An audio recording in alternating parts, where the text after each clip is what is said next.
Hello students, तो कैसे हैं आप सब लोग। कल आप लोग का इकोनॉमिक्स का पेपर हो गया।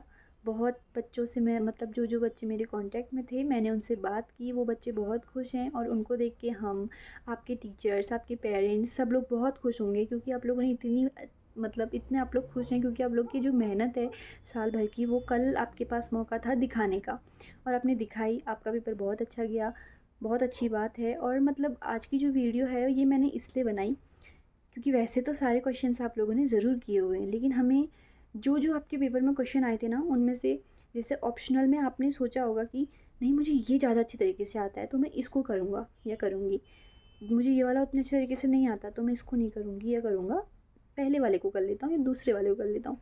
ऐसी एक क्वेश्चन आया था, बजट सेट में बदलाव।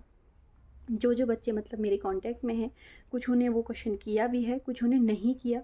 हाँ, अच्छी बात है क्योंकि हमें उसी प्रश्न को ज़्यादा प्राथमिकता देनी चाहिए जो क्वेश्चन हमें आता है, क्योंकि हमें बोर्ड में हम ट्राई नहीं ले रहे होते हैं बल्कि हमारा ट्रायल कोई और ले रहा होता है।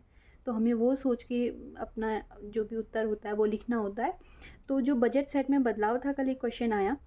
बहुत ही अच्छा क्वेश्चन था, वैसे ये इतना ज़्यादा टफ था नहीं, पर फिर भी जिन लोगों ने किया बहुत अच्छी बात है।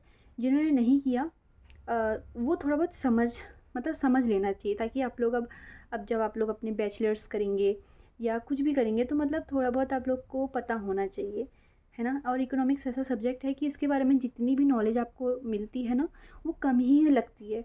लगता है कि मतलब हमें थोड़ा इसके बारे में और आना चाहिए, और आना चाहिए, है ना। तो इसलिए बाकी जो एक बजट सेट में बदलाव है ये काफ़ी अच्छा क्वेश्चन है। देखिए, इस क्वेश्चन में क्या था, बजट में जो बदलाव होता है वो इसीलिए होता है जब किसी वस्तु की कीमत में परिवर्तन हो जाता है और उपभोक्ता की आय में परिवर्तन हो जाता है।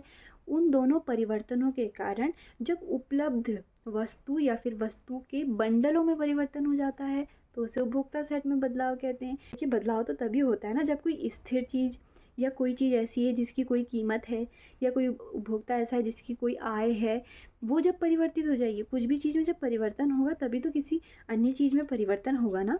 तो ये बात क्वेश्चन हो रहा था, 1 नंबर का था, बड़ा अच्छा इजी क्वेश्चन था, करा भी है बच्चों ने, पर फिर भी मैं एक बार उसे उसे भी बता देती हूँ। जो केंद्रीकृत योजनाबद्ध अर्थशास्त्र वाला क्वेश्चन आया था, वो क्या था, कितना इजी था। देखिए, केंद्रीकृत योजनाबद्ध अर्थशास्त्र किसे कहते हैं। केंद्रीकृत यानी कि इतना थोड़ा बहुत आप लोग को शब्दों से भी अनुमान लगाना पड़ता है।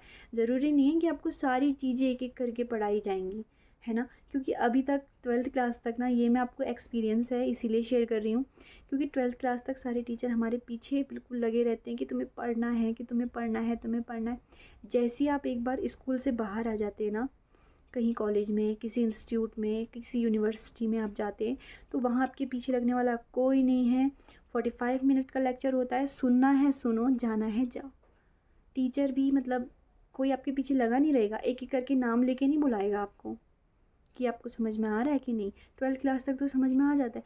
12th क्लास एक ऐसी क्लास होती है जो मतलब जहाँ तक हम अपना सारी नॉलेज हम ले सकते हैं, और हमें लेनी भी चाहिए, बहुत ईमानदारी के साथ लेनी चाहिए, ठीक है। क्योंकि कॉलेज लाइफ कुछ भी नहीं होती, कॉलेज में आपको कोई नहीं पूछता। जैसे आप फिर सबकी भीड़ में ना, आप भी ऐसे लगते हैं कि भीड़ जैसे ही लगते हैं, कोई भी मतलब कोई पर्सनली आपको आके नहीं पूछेगा, ठीक है। तो जो केंद्रीकृत योजनाबद्ध अर्थशास्त्र था ये बड़ा अच्छा था। देखिए क्वेश्चन, केंद्र, इससे शब्द से ही पता लग रहा है केंद्र, है ना। केंद्र मतलब केंद्र सरकार होती है ना केंद्र में, तो यानी कुछ ना कुछ सरकार से रिलेटेड होगा। थोड़ा बहुत अगर आप दिमाग लगाएंगे तो आपको खुद से शब्दों से ही समझ में आएगा। तो जो सरकार होती है, जब बाज़ार सरकार के स्वामित्व में होती है, मतलब उसमें क्या वस्तु की कीमत होगी, क्या सब कुछ जो बाज़ार का नियंत्रण होगा वो सरकार द्वारा होगा, तो उसे केंद्रीकृत योजनाबद्ध अर्थशास्त्र बोला जाता है। इसी का विपरीत बाज़ार अर्थव्यवस्था होता है। तो बाज़ार अर्थव्यवस्था तो वही है जो आप नॉर्मली देखते हैं, और केंद्रीकृत जो अर्थशास्त्र है वो यही है कि मतलब जिसमें सरकार का स्वामित्व होता है, बाज़ार की जितनी भी समस्त चीज़ें होती हैं उन सब से कनेक्शन कहीं ना कहीं सरकार का रहता है। एक ही नंबर का तो था, आराम से लिख सकते थे। लिखा है तो बहुत अच्छी बात है, नहीं लिखा है तो कोई बात नहीं, आगे के लिए तैयारी करिए। बहुत बहुत बेस्ट ऑफ लक। और अब आप लोग बिल्कुल फ्री हो चुके हैं, लेकिन इस समय का भी यूटिलाइजेशन करना सीख लीजिए। ये नहीं कि आप 2-3 महीने बाद रिज़ल्ट आएगा, 3 महीने बाद रिज़ल्ट आएगा तो आप 3 महीने ऐसे ही मत गंवाना। इसमें आपको ये सोचना है कि आपको क्या करना है आगे। देखिए, हमेशा आप लोग को क्या होना चाहिए ना, एक चीज़ मैं आपको बताती हूँ कि कुछ आपको फ़ॉर्मूला बताती हूँ। डिज़ायर, सबसे पहले आपको किसी चीज़ को करने की इच्छा होनी चाहिए, ठीक है? इच्छा होगी तो तभी आप उस चीज़ को करेंगे। अब पता लग रहा है कि आप जाना चाहते हैं सिविल सर्विसेज़ में, आपने कर दिया होटल मैनेजमेंट, तो क्या चले जाएँगे आप? नहीं जाएँगे ना। तो आप अब इन 3 महीनों में आपने क्या करना है, कैसे करना है, क्या आप उस फ़ील्ड में जा पाएँगे, इन चीज़ों को आपको सोचना है। ये नहीं कि आप घूमेंगे फिरेंगे और फिर जब उसके बाद जब अगस्त आ जाएगा, उसके बाद जब एडमिशन शुरू होंगे कॉलेजेस में कहीं पे, तो आपका मन है बीएससी करने का और आप कर रहे हैं बीए, तो ये भी नहीं होना चाहिए। अच्छे तरीके से आप लोग सोच लीजिए कि आप लोग को क्या करना है, क्योंकि ये कोई देखिए अभी आप जो भी कदम लेंगे ना, क्योंकि अब आपके पेपर हो चुके हैं, रिज़ल्ट ऑब्वियस सी बात है, आपने इतनी सारी मेहनत की है, इतना सारा पढ़ा है, आपका रिज़ल्ट अच्छा ही आना है। तो बस सोचना शुरू कर दीजिए।